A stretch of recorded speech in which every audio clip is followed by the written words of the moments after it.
Finding great candidates to hire can be like, well, trying to find a needle in a haystack. Sure, you can post your job to some job board, but then all you can do is hope the right person comes along. Which is why you should try ZipRecruiter for free at ziprecruiter.com/zip. ZipRecruiter doesn't depend on candidates finding you. It finds them for you. Its powerful technology identifies people with the right experience and actively invites them to apply to your job. You get qualified candidates fast. So while other companies might deliver a lot of hay, ZipRecruiter finds you what you're looking for. The needle in the haystack. See why 4 out of 5 employers who post a job on ZipRecruiter get a quality candidate within the first day. ZipRecruiter, the smartest way to hire. And right now, you can try ZipRecruiter for free. That's right, free at ziprecruiter.com/zip. That's ziprecruiter.com/zip. ziprecruiter.com/zip. Not all of our minisodes need to be from listeners. In fact, places or lesser-known cases can sometimes take us to dark realms. Hello everyone and welcome back to another installment of Dark Realms. Now of course, at your suggestion, we gave people the choice whether we made the minisodes bi-weekly or indeed Dark Realms bi-weekly, for the simple reason you were becoming slightly oversaturated with content.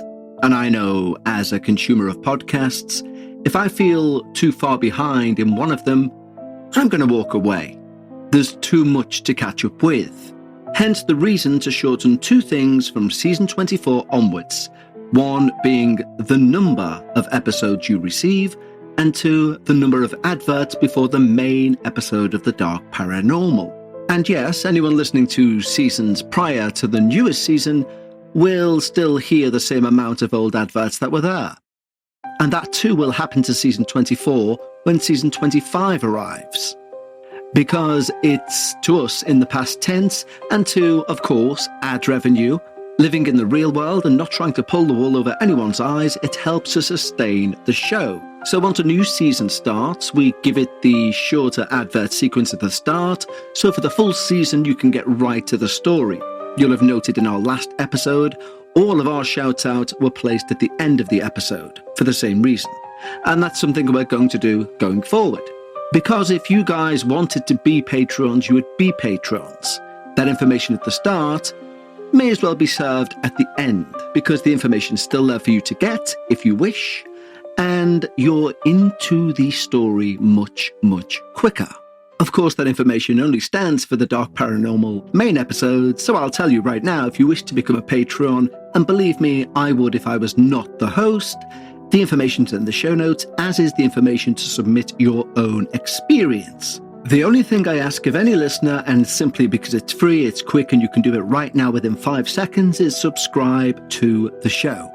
And even though it would help the show massively and I'd be forever in your debt, none of this is why we're here. We're here to discuss a dark realm. And the dark realm in question, we have a listener by the name of Devonte to thank for, because today's dark realm is the Natchez Trace Parkway. There are roads that connect places, and roads that seem to remember what moved across them. Natchez Trace Parkway is very much the second kind.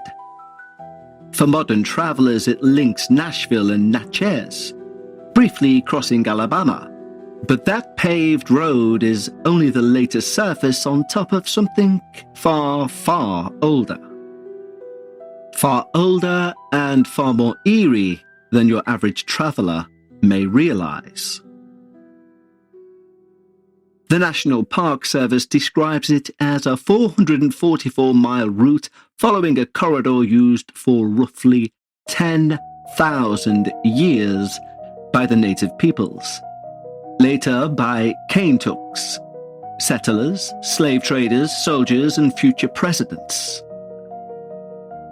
In 1810 alone, more than 10,000 of those Kaintucks are estimated to have walked the old trace north after selling their goods in Natchez. a journey of about 500 miles that commonly took more than a month if on foot. And that simple fact matters, because ghost stories along the Trace didn't bloom in a vacuum. They grew in the long shadows of exhaustion, of theft, ambush, betrayal, and death. Modern writers and local historians still note that the road's older reputation was so violent that it earned the name the Devil's Backbone. A route where men with money in their pockets could vanish into, say, the swamps or the pines, never to walk out again. In other words, the Trace did not need the supernatural in order to feel haunted. History supplied enough darkness. Folklore merely gave it a voice. What follows, as usual, arranged from the Devil's Backbone in ascending fear order, according to myself at least. So we'll begin with arguably, in my book at least, the mildest of the three tales, though perhaps one of the most unnerving in its restraint. And this tale is around the infamous witch dance. The Park Service treats the site carefully and plainly. It's a real stop at milepost 233.2. Today used for picnics and trail access, but it's also steeped in local folklore. Legend says witches or ritual practitioners would gather at this spot to perform those very rituals or practices, and the ground where their feet struck during their ceremonies withered. Grass would not grow there again. The important word in the official description is folklore. No ranger text, no claims of proof, yet this legend remains seemingly passed on vocally from generation to generation, and these things linger for a reason. The legend remains attached to the place so stubbornly that this little resting picnic area wears the name like a warning. Local retellings make the story darker, added details that students of the paranormal always listen for. Drums on full moon nights, chanting in the trees, laughter in the brush. And those bare patches of earth treated not as botany, but as residue. One widely repeated version says locals avoid stepping on the dead-looking ground for fear that evil will follow them home. This is what makes Witch Dance effective as our first tale in this podcast. There's no corpse to point at, no signed confessions, no resolved or written crime or history. Only a place, a name, and apparently a piece of land that seems to say, something happened here that I do not forgive.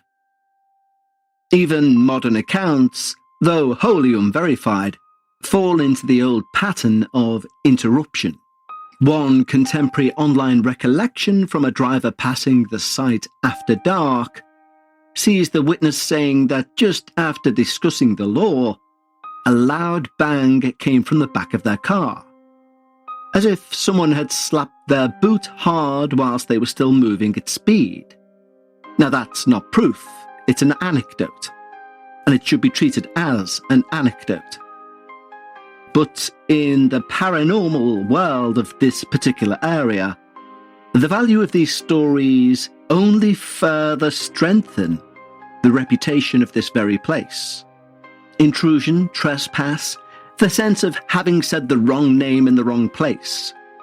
Witch dance is frightening. Witch dance is frightening. Not because it proves witchcraft, but because it never quite lets the listener dismiss it.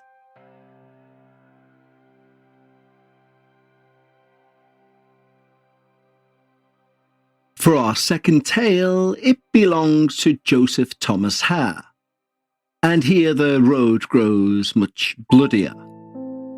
Her was one of the outlaws associated with the Natchez Trace's violent years, and in Trace folklore, he's sometimes described as connected to the route's first ghost. An official Natchez Trace social history post recounts the legend that her, after terrorizing travelers, became haunted by an apparition, a phantom white horse. Later regional summaries repeated the same core idea. Before his execution in 1818, he was said to speak of ghosts he'd seen on the trace, and afterwards local began attaching his own restless spirit to the Natchez riverfront as well. Now, the reason his story bites so deeply is that Ha is not merely seen by later witnesses. He is himself a witness. In a later printed recollection of his life, he remembers one encounter in these words: "I saw standing across the road a beautiful white horse, as white as snow." This admission matters because it comes from a man who has no sentimental reasons or is no dreamer and certainly no innocent victim. In another later retelling of the same tradition, Ha came to believe that this white horse was a warning of his impending judgment, even as a sign of Christ himself, sent to terrify him into repentance. Whether one reads the horse as an omen, a guilt made visible, or folklore grafted onto a criminal's life, the psychological shape is the same. The hunter suddenly realizes he is being hunted.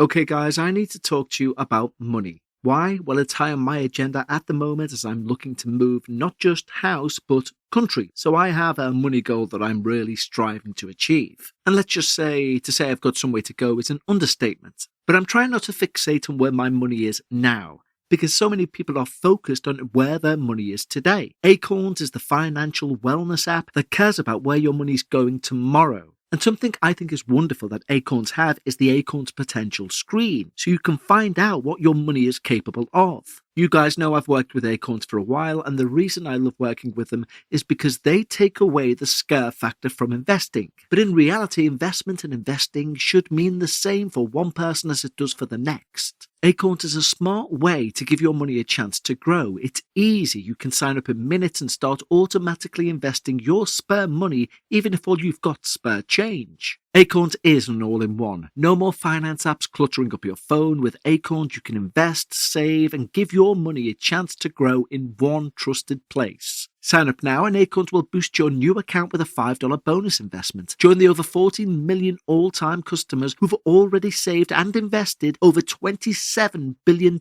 with Acorns. Paid on client endorsements. Compensation provides incentive to positively promote Acorns. Tier 2 compensation provided. Potential subject to various factors such as customers' accounts, age, and investment settings. Does not include Acorns fees. Results do not predict or represent the performance of any Acorns portfolio. Investment results will vary. Investing involves risk. Acorn Advisors LLC and SEC registered investment advisor. View important disclosures at acorns.com/darkparanormal.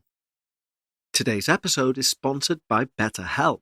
You may not know this, but May is Mental Health Awareness Month, and it's a reminder that whatever you're going through, you don't have to go through it alone. I know these adverts can feel like another paid voice just trying to sell a product to you, but I know the power of therapy as I'm in it myself. So I'm fully aware that some days feel good and others feel overwhelming, but whatever's keeping you up at night, it's easy to think that you have to figure it all out by yourself. And you probably think other people will cope with this much better than you, but the truth is no one has all the answers and no journey should be alone. Having someone with you to listen, to understand, to support you can make all the difference. And with it being Mental Health Awareness Month, it's an opportunity to check in with you and understand where you are right now. If you felt overwhelmed, stuck, anxious, unsure, those feelings are more common than we think, and we don't have to navigate them alone. A great thing BetterHelp do is the initial matching work for you so that you can focus on your therapy goals. A short questionnaire helps identify your needs and preferences, and their 12 plus years of experience and industry-leading match fulfillment rate means they typically get it right the first time. But if you aren't happy with your match, switch to another therapist anytime from their tailored recommendations. And having served over 6 million people globally, it clearly works. With an average rating of 4.9 out of 5 for a live session, rating based on over 1.7 million client reviews. You don't have to be on this journey alone. Find support and have someone with you in therapy. Sign up and get 10% off at betterhelp.com. That's betterhelp.com.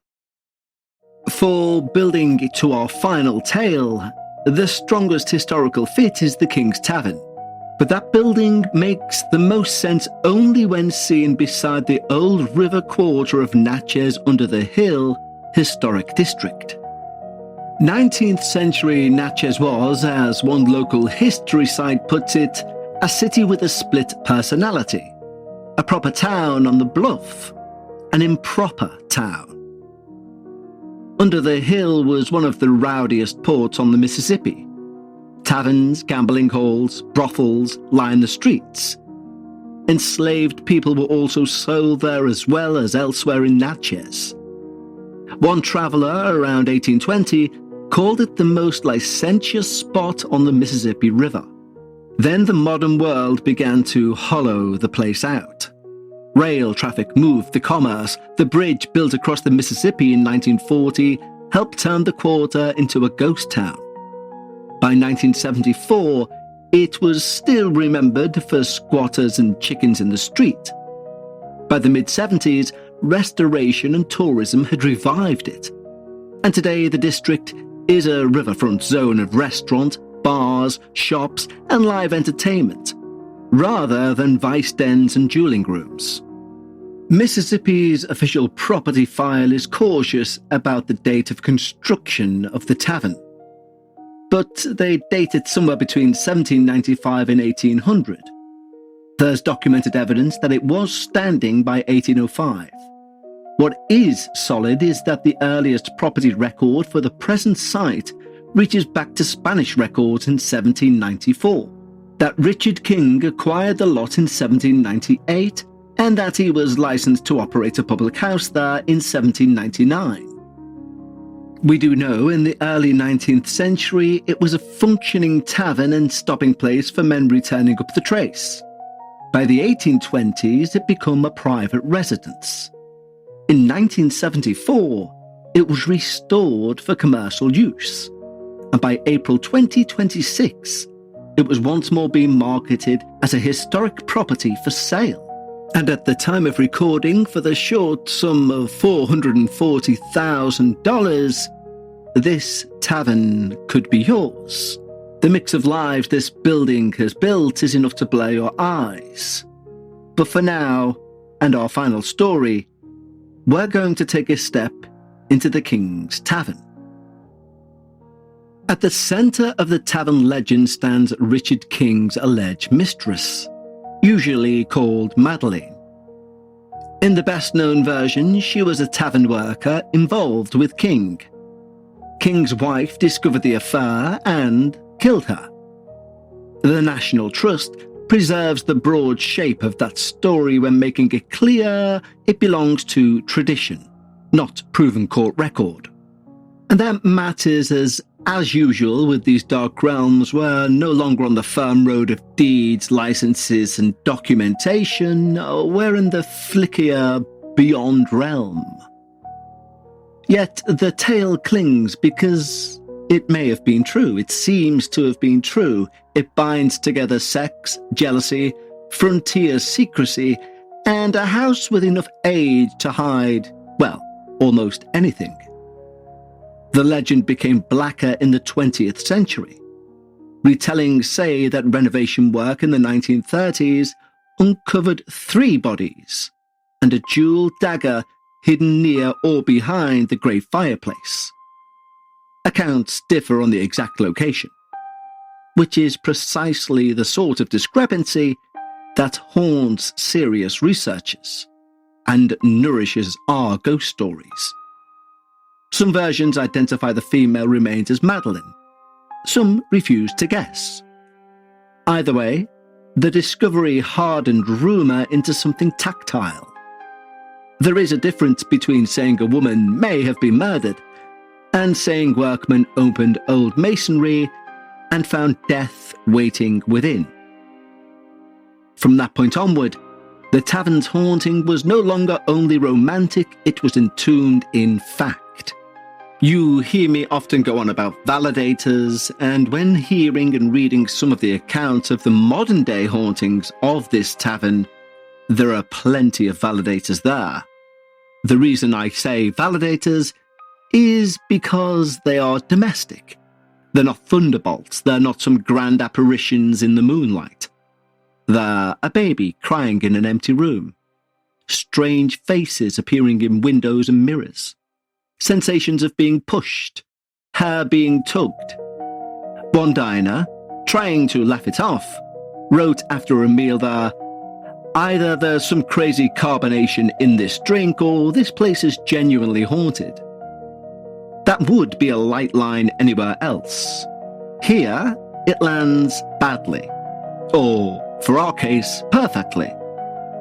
Because this is the same house where, for years, patrons have linked unexplained accounts to a woman who may never have been properly accounted for, and to a child cry legend attached to the building's violent folklore.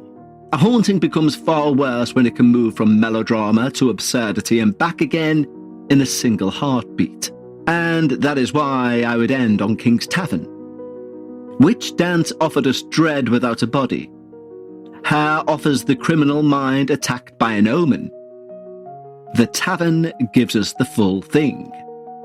A city born in trade, a riverfront steeped in vice, a building with disputed origins and a hidden death or deaths. And arguably most importantly, a house whose surviving stories are intimate rather than theatrical. And so, as we draw this dark realm to a close, and again a big thanks to Devonte for suggesting it, I suggest we begin a GoFundMe to purchase this property as the Dark Paranormal. What do you say? I'm of course joking. But I want to thank each and every one of you, and again Devonte, for joining me on this episode. It, for me, was a fantastic look through history. I love it when I can also be educated as well as gripped by paranormal tales, and this research I've had to do has ticked all of those boxes. So again, a huge thank you to Devonte. Now, if you have your own suggestion for a dark realm, you can go to our website or go to the show notes, and where it says submit my experience, use that same link to just say, Kev, here's a suggestion for Dark Realms. And in the show notes again, you'll find the link to join our Patreon. And I will keep it simple and clear. For me, I think it's the best place for the paranormal in terms of community and spirit online anywhere, having been someone finding that or trying to find that for the last 30 years.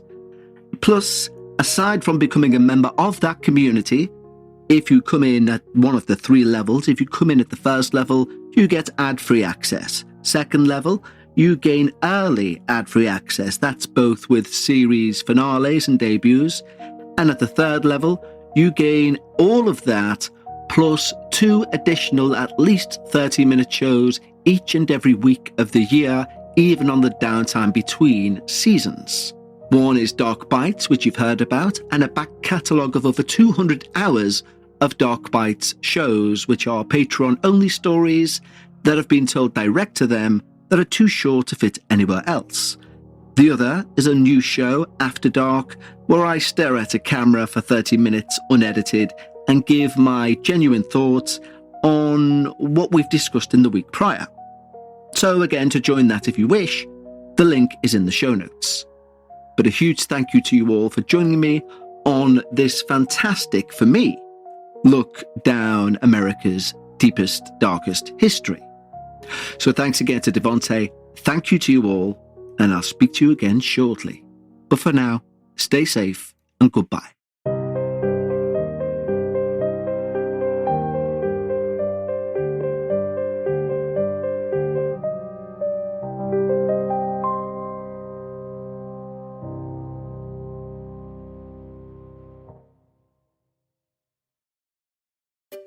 Finding great candidates to hire can be like, well, trying to find a needle in a haystack. Sure, you can post your job to some job board, but then all you can do is hope the right person comes along. Which is why you should try ZipRecruiter for free. at ziprecruiter.com/zip. ZipRecruiter doesn't depend on candidates finding you. It finds them for you. Its powerful technology identifies people with the right experience and actively invites them to apply to your job. You get qualified candidates fast. So while other companies might deliver a lot of hay, ZipRecruiter finds you what you're looking for. The needle in the haystack. See why 4 out of 5 employers who post a job on ZipRecruiter get a quality candidate within the first day. ZipRecruiter, the smartest way to hire. And right now, you can try ZipRecruiter for free. That's right, free at ziprecruiter.com/zip. That's ziprecruiter.com/zip. ziprecruiter.com/zip.